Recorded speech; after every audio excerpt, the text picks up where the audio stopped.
Forget everything you knew about 2025 games. While most gamers were chasing another battle royale and live services, the industry quietly rolled out an entire arsenal of projects that will make you reconsider your gaming priorities. And now I'll show you a list that will drop your jaw.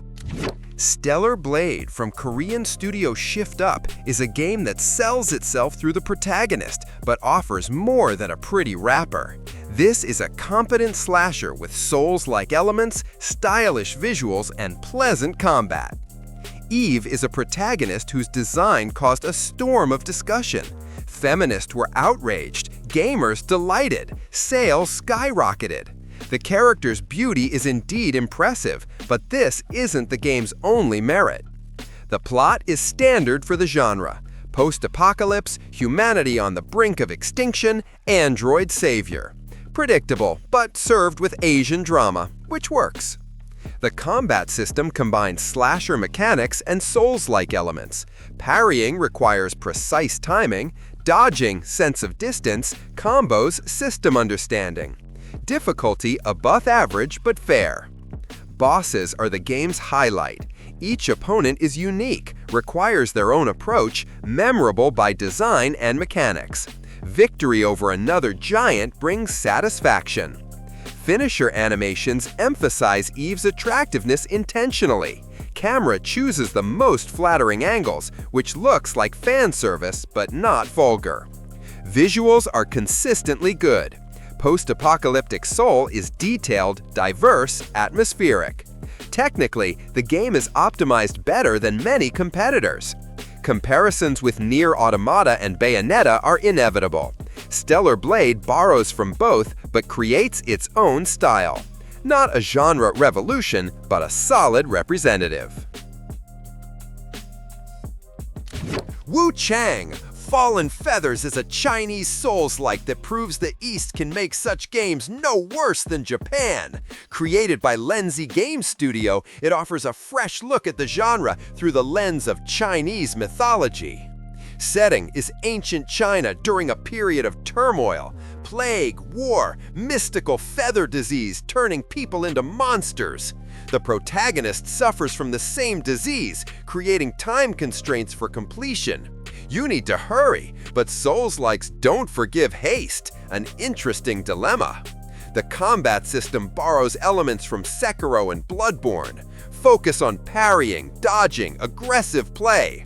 Sword, spear, magic, everything combines into spectacular attack chains. Each weapon feels different, requires its own approach. Visuals combine realism with fantastical elements.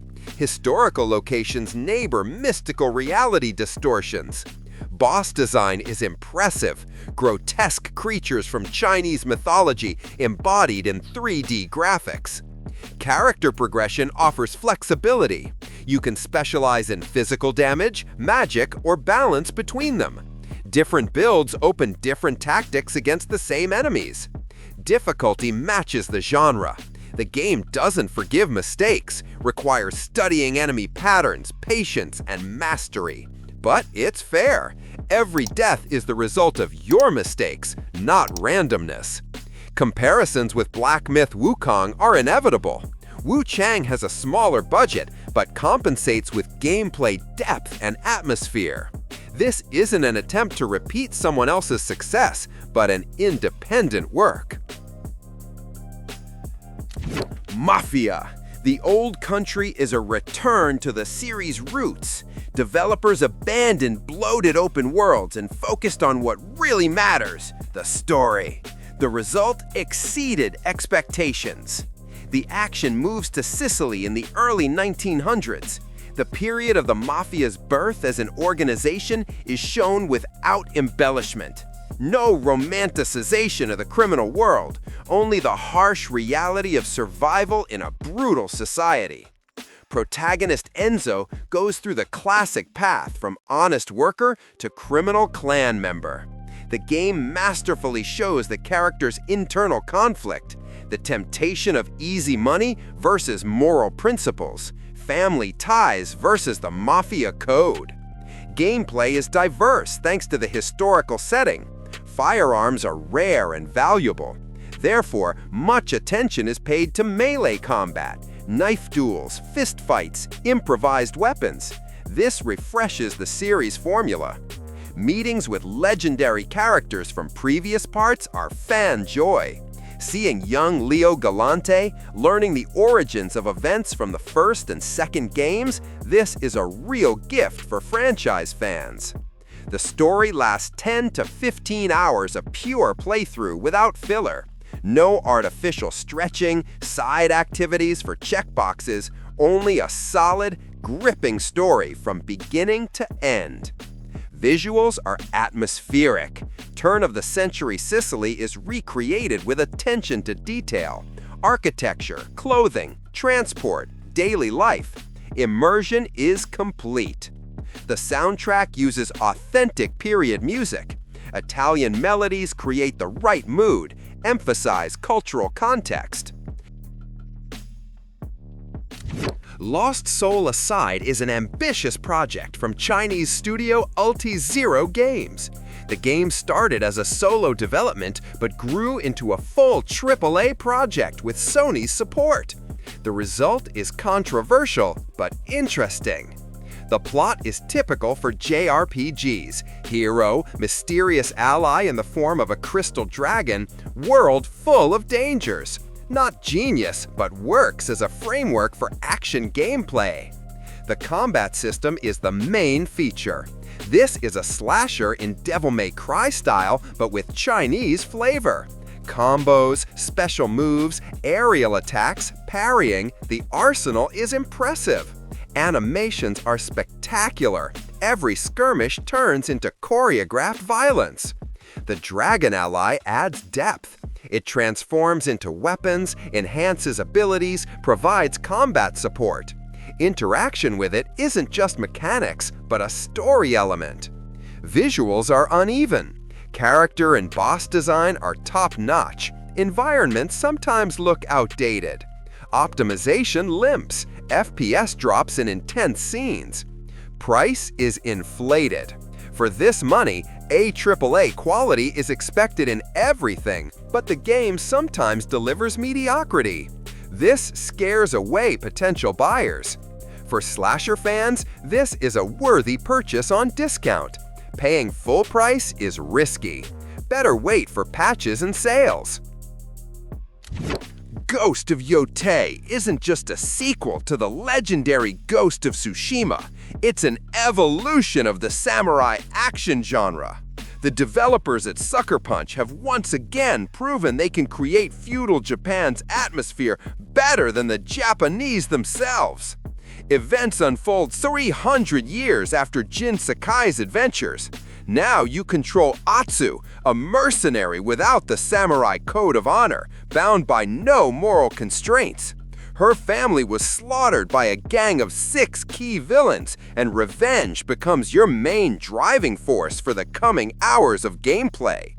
Northern Japan greets you with breathtaking snowy landscapes. The developers created a world where every location is a separate work of art. Mountain passes, bamboo forests, traditional villages. Everything looks so cinematic that you periodically just stand and admire the surroundings. The combat system received a serious upgrade. Atsu wields an arsenal that will make your enemies know true fear. Katanas, daggers, throwing weapons, traps, all combine into deadly attack chains. Animations are so smooth and brutal that every skirmish turns into a ballet of death. Parrying, dodging, counterattacks. Combat demands mastery, but rewards with incredible enjoyment. The coolest part is freedom of action. 6 main antagonists can be eliminated in any sequence. Want to deal with the weakest first? Go ahead. Prefer to immediately challenge the final boss? Be bold. The game doesn't hold your hand and lets you write your own revenge story. Yes, it's a PS5 exclusive, and yes, PC gamers will have to wait. But if the Ghost of Tsushima story proved anything, it's that porting is just a matter of time. In a year or year and a half, the game will guaranteed appear on Steam, and then powerful PC owners can enjoy it in all its glory with maximum graphics settings. Death Stranding 2? On the beach is Kojima in his best form. The director again created something unique, unlike anything else in the industry. Fans of the original got a worthy sequel, and critics got a new reason for debate. Norman Reedus returns as Sam Porter Bridges. Events develop after the first part, deepening the world's mythology. Kojima doesn't simplify the narrative. On the contrary, he adds new layers of complexity and symbolism. Gameplay remained true to the original's philosophy. Delivering cargo through a hostile world is a meditative experience requiring planning and patience. But mechanics evolved. New gadgets like the electrosurf and drones make movement more diverse. The open world became more interactive. Weather conditions affect gameplay more strongly. Storms delay, rivers overflow, snowdrifts block paths. You have to adapt, find alternative routes, use equipment correctly. The cooperative element is strengthened. Infrastructure building is now even more important. Bridges, roads, shelters all create a mutual aid network between players. Kojima's asynchronous multiplayer works flawlessly. The combat system is expanded. More enemies, more tactical options. You can act stealthily or go head-on. The game encourages a peaceful approach but doesn't prohibit violence. Graphics are impressive. Facial animation at the level of cinematic mocap. Actors convey emotions so naturally you forget about characters' virtuality. Decima Engine shows its potential. Kojima's story requires patience. This isn't popcorn action, but a philosophical reflection on connections, isolation, humanity. Either you fully immerse yourself or don't understand at all. Titan Quest II entered early access and immediately showed potential to become the best action RPG of the year. Greek and Scandinavian mythology again serve as backdrop for a story about opposing gods. Nemesis decided to teach mortals a lesson. As the hero, you oppose the goddess of vengeance, traveling through mythological lands of antiquity. The plot is straightforward but atmospheric. Gameplay is classic isometric in Diablo spirit. Hack, loot, level up. The formula worked for decades and continues to work. Titan Quest adds mythological flavor. The class system is flexible. You can combine masteries, creating unique builds. Warrior Mage, Archer Summoner, Tank Debuffer, tons of options. Bosses are epic. Battles with mythological creatures require tactics and reaction. Each boss phase changes combat dynamics. Loot is abundant and diverse. Legendary weapons, armor sets, unique artifacts. You constantly find improvements. Dopamine loops work perfectly. Graphics are updated but retain the recognizable style. Locations are colorful and detailed. From Greek temples to Scandinavian fjords, diversity impresses. Early access means shortcomings. Class balance, bugs, missing content, all will be fixed. But already now, the game offers dozens of hours of quality gameplay. Warhammer 40,000: Dawn of War Definitive Edition returns the legendary RTS in modern realities. This isn't a remake, but a reissue with improvements. But for series fans, this is an important event. The plot follows the Blood Ravens defending Tartarus from orcs, chaos forces, and other threats. The story is straightforward, but atmospheric. This is military drama in a grim, dark future setting. Gameplay is classic RTS. Build base, capture resource points, produce troops, destroy enemy. Mechanics are time-tested and work flawlessly. The territory capture system adds tactical depth. Control of key points is critical. The enemy can turn the game by capturing resources. You need to constantly fight for the map.